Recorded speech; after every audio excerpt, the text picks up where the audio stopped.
How you doing, Professor Harris? Sadiq here. I did my case conceptualization on Brandon Marshall. He just recently got traded to the New York Jets, but a lot of this information is significant to his time with the Chicago Bears, and that's why it's blue and orange. I'm going to start off with the presenting concerns of Brandon Marshall. His first 5 years in the league, from 2006 to 2011, he had a lot of issues. There were some really tumultuous 5 years for him, and he was characterized as being just a violent person. Nobody knew why. His relationships were bad, and it really messed up his image. And nobody could really figure out what the issue was with Brandon Marshall. He would go through relationships. He'd be violent in his relationships. There's several reports of him being involved in domestic abuse cases. So teams didn't want anything to do with him. When he was initially drafted to the Denver Broncos, and they didn't want anything to do with him, and so they were trying to figure out a way to get him off the organization pretty much, and didn't think that was a future for Brandon Marshall. But as we see, he's figured out a way to overcome, and is one of the best wide receivers in the league right now. A lot of the issues he was having was because he has borderline personality disorder, but that wasn't even diagnosed until 2011 or 2012. So, yes, you can imagine, you see all these things happening, and he's not able to handle his emotions, and it looks like he has so many different personalities, but nobody knew this. So as you can imagine, we're all looking at Brandon Marshall like, what the hell is going on? What kind of a player is this? What kind of a guy we brought to the National Football League? Moving on to concurrent issues, he has many run-ins with law enforcement. Over a 2-year span, about 10 to 12, 13 documented cases of domestic abuse and domestic violence.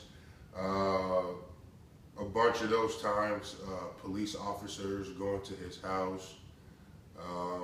As I mentioned earlier, different girlfriends, different problems, physical harm to his girlfriends. Also, just violation of NFL personal conduct policies. In some of the videos that are my sources for my project, you see that his teammates describe him as a guy that you didn't know what type of Brandon Marshall you were going to get that day. You could have gotten a Brandon Marshall that was going to buy in completely, work out hard, pay attention in the meeting, in the team room, and go out and practice hard. Or you can get the Brandon Marshall that came and didn't care. And if you got that Brandon Marshall, you couldn't tell him anything else. You couldn't make him practice harder. You couldn't get him to focus. And he was really a cancer on the team when he became that way. So a lot of his teammates, now that he's become better and is in a good place, they acknowledge the complete 180 because apparently there was a lot of dark times for him and his teammates. I think a huge aspect of this and a huge contributing factor in this whole situation is the lack of appropriate disciplinary action taken by the NFL. We're in a time now where the NFL, due to Ray Rice and Adrian Peterson, is starting to take initiatives towards ending the problem of domestic violence and abuse and sexual assault in the NFL. And at the time that Brandon Marshall had these problems, the NFL really had no initiatives to make this a national issue and to figure out a way to stop it. So that was an issue because he was never really convicted of anything. He would get arrested, he'd be alleged, but he would always be acquitted. And when you have 12 different domestic violence cases and you come out completely free and acquitted from all of them, there is a problem in the structure of the NFL at that point. Moving on from his concurrent issues, we're going to talk about stakeholders. These are people who obviously have a stake in his life, care about him, are most affected by his disorder, his mental disorder. And we're going to start off with his mom, Diane Marshall. His mom is a very important figure in his life, not just because that's his mother, but because she was there when the beginning of the problem started. She was actually a victim of domestic violence and assault herself, beaten numerous times by his dad. His dad spending long periods of time away from home, away from the family. And she tried to help Marshall grow up in this and get out of this situation and try to mature from the situation, which obviously wasn't as easy. Brandon Marshall had come to terms with his mental disorder and he had announced it on the national stage. She was very wary of her son being looked at as crazy because of the mental, a mental disorder stigma, where people look at you like, you know, just because you have a mental disorder, you're not like everybody else. And another stakeholder is his wife, Michi Nogami Marshall. She's faced the brunt of the struggle. They've been married for some time now, and there have been numerous domestic violence cases at their household, and a bunch that he's been acquitted for. But she stayed loyal to him, and now that things are brighter, he thanks her, and he'll tell anybody that she's the reason why he's the better man he is today. And she says he's way more understanding, and what's the key is that he communicates way better. His cultural background: born in Pittsburgh, PA. Father faced extended time away from the family because of his domestic violence towards the family. And Marshall said he tried to cope with the domestic violence at home through isolation, you know, staying away, using football as an outlet.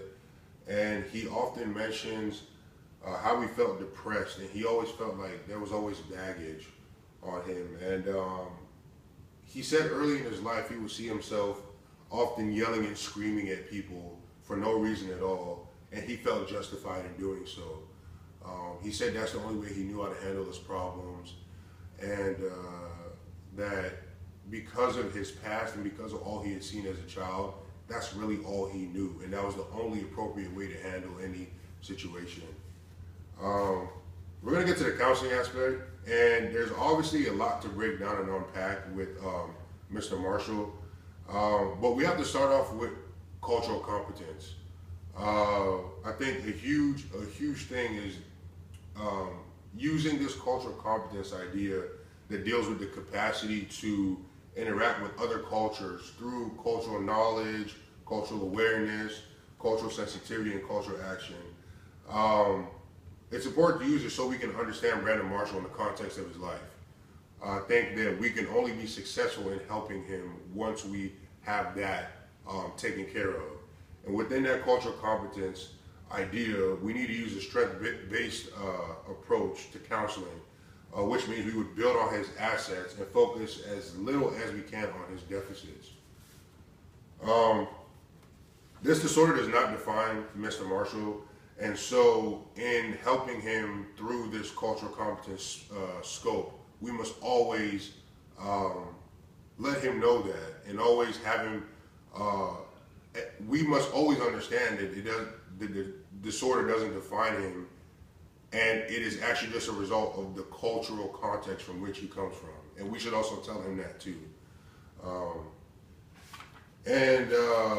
Another way we could go, still within the same realm, but we'd like to tap into the person-centered theory.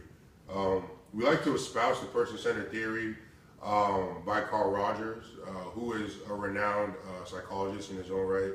But we like to espouse this theory because of its driving imperatives, which are empathy, congruence, and unconditional positive regard, which is a really important one.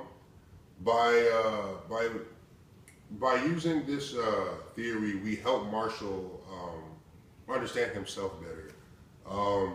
We help him create his own narrative and create his own conflicts within his own thoughts so that he may come to a solution or on his way to a solution by himself. And that's Carl Rogers really stressed that, because he says that in the counseling room, it's 50-50. It's me, the counselor, and it's Brandon Marshall, the person I'm counseling, and I can't completely help him get to his end goal. It may take longer than we like, but if we trust the process, I think we can get to a really good place. And I think it's important to just end off on bringing everything into, I guess, one important point, which is the solution-focused brief therapy, which we're going to really drive in our therapy sessions with Mr. Marshall. A big factor is how effectively we can put this to practice through our therapy sessions. If we can't successfully exercise solution-focused brief therapy, then we risk Mr. Marshall not reaching his goal. We need to help him understand more. We need to help him understand that he is capable of doing more than he thinks that he can, and that his disorder should never be a reason to hold him back. And I think Mr. Marshall knows that.